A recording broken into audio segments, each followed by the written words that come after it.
Dear loved ones, as I start on or continue on this creator journey, I'm trying not to get in my head about what I'm creating and how I'm creating, and I just want to come and talk and share the things that are on my mind. But honestly, the things on my mind tend to be overthoughts. I tend to overthink literally everything. And so, with this podcast audio journal that I'm sharing with you all, I kind of just want to just come and share my real raw thoughts, whatever that looks like, however that feels.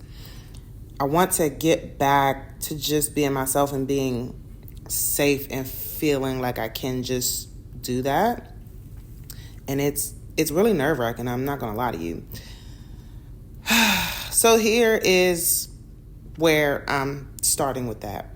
Unscripted. We'll see how it goes.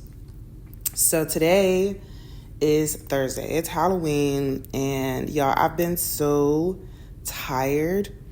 I went home last weekend to help out my grandma and to celebrate my stepmom's birthday. And one thing that they don't prepare you for when you're younger or just like growing up, one thing that we really don't talk about is how to deal with or handle our parents and grandparents getting older and what that looks like and who steps up and takes what responsibility. My grandma injured her shoulder, so I went home to help her out because my grandma doesn't have daughters and I'm the eldest everything. Hey there, eldest daughters. I'm the eldest daughter of my father's children. I'm the eldest cousin. I was literally the first everything. So I have a responsibility to step up.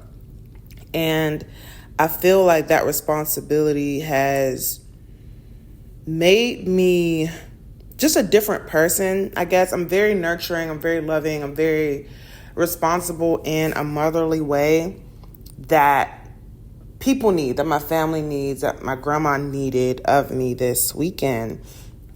And I noticed while I was there that a lot of her behaviors I've adopted. See, my mother was also an eldest daughter. My grandmother is also an eldest daughter. So there's a lot of like just generational stuff that I recognize needs to be broken down and addressed, right? So, and she shared with me her story, and I just watched her behaviors and watched how she literally just doesn't sit down and she doesn't really like let people help her and love on her. And I'm like, wow, okay.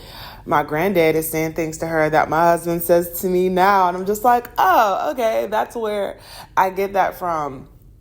And I'm just like, oh, all right.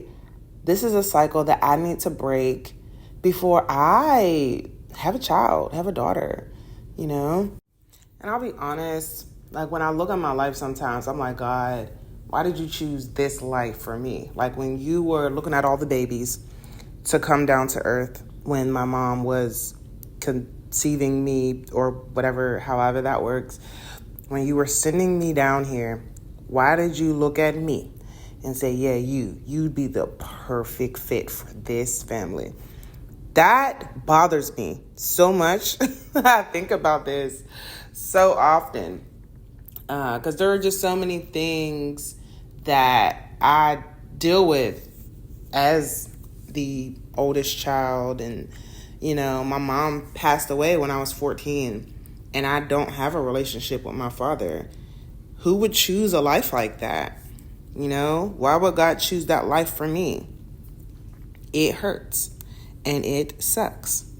And as I'm on this healing journey of not really trying to figure out the answer to that question, but maybe, I thought about it as I was at home, that maybe God chose me for this family because of these moments. Because there were going to be times when they needed love that I was able to give, that I am able to give. Because I made the choices that I did as far as healing myself, as far as educating myself so that I could heal my family, as far as leaving home so that I could experience a different way of life, a different way of love. I went to school to study psychology and sociology because I wanted to know what was wrong with my family and myself. Like, this has been a continual journey of how do I fix us? How do I make us better for the next generation? And then my husband, my husband, and the way that he loves and the way that his family, they love on each other. I'm like, wow, this is beautiful. I want that. I want more of that. I want to have children who experience this. It will just heal my bloodline. I want that. And so because I'm able to experience this type of love, this type of life, now I can go home and I can give it back. Because I am an eldest daughter who married an acts of service man from a loving family, and the ways that I've learned, I can go back and love on my family, being calm and patient and understanding, because I have a different perception and perspective, and I have a different experience. And it gives them the opportunity to want something more and something different as well. Maybe that's why God chose me for this family, for this experience. And I'm learning to be okay with this being my experience. It's hard. I'm not gonna lie. There are definitely things where I'm just like, man, I wish this was different. I wish my mom was here. I wish, I had a better relationship with my father. But everything is the way that it's supposed to be right now. And I'm learning to be okay with that. So this was my first podcast rant of my feelings and thoughts. If you listen to it, thank you. Appreciate it much.